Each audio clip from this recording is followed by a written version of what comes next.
going to step down as the president. Don't miss Monday's First Take when the one and only Earvin Magic Johnson joins us in studio. It's the right thing to do, right move to make. Magic Johnson quit and do it without telling Jeannie Buss. Where do the purple and gold go from here?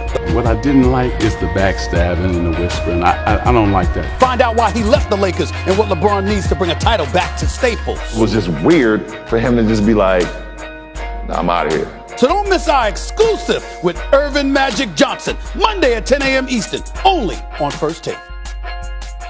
Looking forward to that. Looking forward to him being here. What's the one thing, Jay Will, you're looking forward to Stephen A. asking Magic?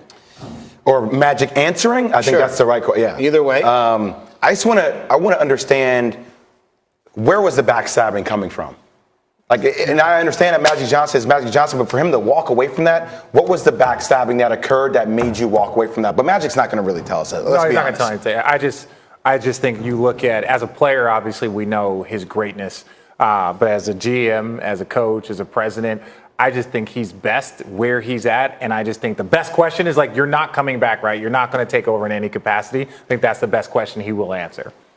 I think for me, I'd like to ask him what he thinks, after being there for a year and watching what unfolded, what he thinks the greatest need for LeBron is in moving forward. Well, that's a really interesting one, because he could have been the person to try and fill that need, and he voluntarily chose not to. I'm dying to hear whether he and LeBron have talked yet. One way or another, in a change of pace, the Lakers are going to announce someone taking a job today. Frank Vogel will be officially introduced as their coach. It'll be his job to incorporate and develop the young talent around LeBron and whatever star talents may arrive this summer. Speaking of which, our friend Brian Windhoest had this thought over the weekend.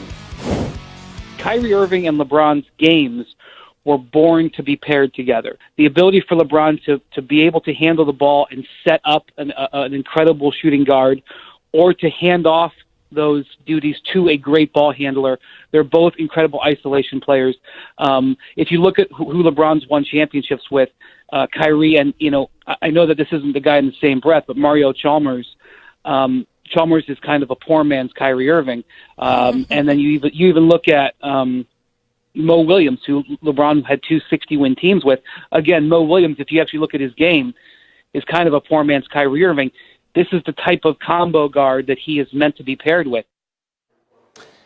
Okay, so we are looking at the face of Richard Jefferson. Did he just call Mario Chalmers a poor man Kyrie? Even Mo Will? He's talking about the game. There's nothing. There's nothing you can reference or talk about.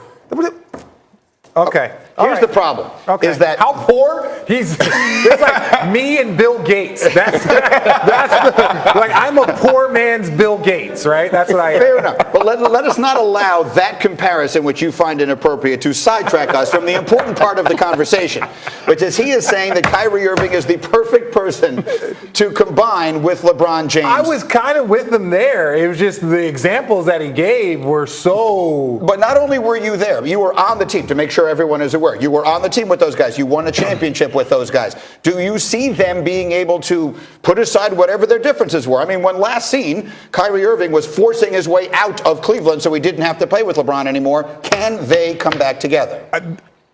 I don't believe so. I can't speak for Kyrie. I can't speak for Bron, but I think what Kyrie wants to accomplish in his career, and you look at going to Boston, being the first time being a free agent in a very long time and picking the right spot, I don't see it. I don't see him going back to Bron. We all talk about narratives here and what people will say. We're talking about Kevin Durant and what he's having to deal with. I don't see Kyrie going to LA and just falling back in line. It will never happen. It will never, ever, ever happen. Can you imagine the narrative that will follow Kyrie Irving? So you have 2 bad seasons in Boston, one where you don't play in the playoffs to get to the finals, the next where you don't get the team to where they're supposed to go, right, with all the things said on the podium, and then the next year you say, you know what, I'm going to go back and play with LeBron James. People will say, we knew Kyrie couldn't get it done on his own. We knew Kyrie wasn't the leader. Kyrie will not want that narrative to follow him for the rest of his career. Yeah. I wouldn't want that narrative to follow me the rest of my career. I wouldn't want it to happen. I can only go back to LeBron James to win the championship. Look at LeBron that James is the only plus-minus. guy. I couldn't go back and do it with Kevin Durant. I couldn't do it with an Anthony Davis. I couldn't do it with another player. It only has to. No offense to LeBron. Yeah. I just will never see that happening with the way it went down the first time. To Kyrie forcing Windhorst's it. credit, They sent out the Cavs. he is right. Kyrie and the way he plays, he is an elite scorer, an unstoppable scorer that you can't double team, especially if there's a Bron or somebody else on the. So yes, that type of score pairs up great with Bron. D-Wade, him, I think it's right. Will it happen? Probably not. I think Kyrie, though, he's an independent thinker. I think the biggest thing is going to be he's going to want to go to a championship team. He's going to look at the personnel on the team, and he's going to say, okay, what gives me the best chance to win a championship? He's not just going to go somewhere because he has a relationship with somebody. It's going to be what's going to give him the best chance to win. He's on a loaded team in Boston. It may be stay in Boston. Look, here's what I would say, Jay Will, in response to what you said about what the narrative would be about Kyrie. I think the narrative would be that he did some very honest self-assessment and reflection and said, I'm not meant to be the primary figure on a championship team because all of the attention and all of that does not suit me well. He didn't handle it well. That's not an opinion. It's a statement of fact. He doesn't handle that well. All of that is dealt with by LeBron if you go play with him. Their games do fit together like a hand in a glove, to the point that Tibbs just made. And whether he goes to play with Kevin Durant or he goes to play with Anthony Davis or he goes to play with anybody else, he isn't going to be the primary player on that team regardless. If he's going to be the primary player on a team, we learned this year, they're not going to win a championship. So I think it would I would give him all the credit in the world if he took a couple of years in the same way that LeBron in a different circumstances said, you know what, I want to go back to Cleveland now. I learned what I needed to learn. I'm going back. Kyrie might say, you know what, I saw the grass. It's not necessarily greener over there. I'm going to go back and play with this guy because we are dynamite together. I would give him a lot of credit for doing it. I think, yeah. I mean, a lot of people give him a lot of credit. I just think that, when you're at that level, your reality is somewhat distorted because your ego has gotten you to that level. You're talking about Kyrie is at the top of the NBA. He's gotten there due to the fact that he knows he can be special. Now, I'm not saying he can't be special with LeBron, but it was the way that Cavs breakup went down. And RJ, you were a part of it. I just don't know if I see him saying, Let me ask you I'm willing to come back. Let me ask you this question, okay? We all watched Kyrie, and it is sometimes dangerous to assess people's level of happiness from the outside. He looked like the unhappiest person in the entire sport most of this season, right? He did not look like a man having fun. Yeah. When you played with him in Cleveland, was he having fun? At moments, yeah, at moments, and at times he was, and there was other moments where, there was conversations like, yo, is Kyrie all right? And it would be like some days he would walk in and Kyrie has such a dynamic personality, he's so charismatic, and he's just like laughing, joking, and other days it looked like there were things bothering him and he might, kind of push himself, away from the rest of the guys, but ultimately he was our brother, so it was like, Kyrie, if you're having a good day, bad day, whatever it is, but if you don't get that same type of, community and vibe inside your locker room, we saw Terry Rozier, who is his backup, come on and say, listen, I sacrificed everything. I don't want to go back there. So obviously there was a ton of tension going on inside of that locker room. It wasn't nearly as much tension in our Cleveland locker room. The winning is fun. To me, when you guys won the championship, it looked like he was having a lot of fun. Yeah. And so to me, you try to get into that position again.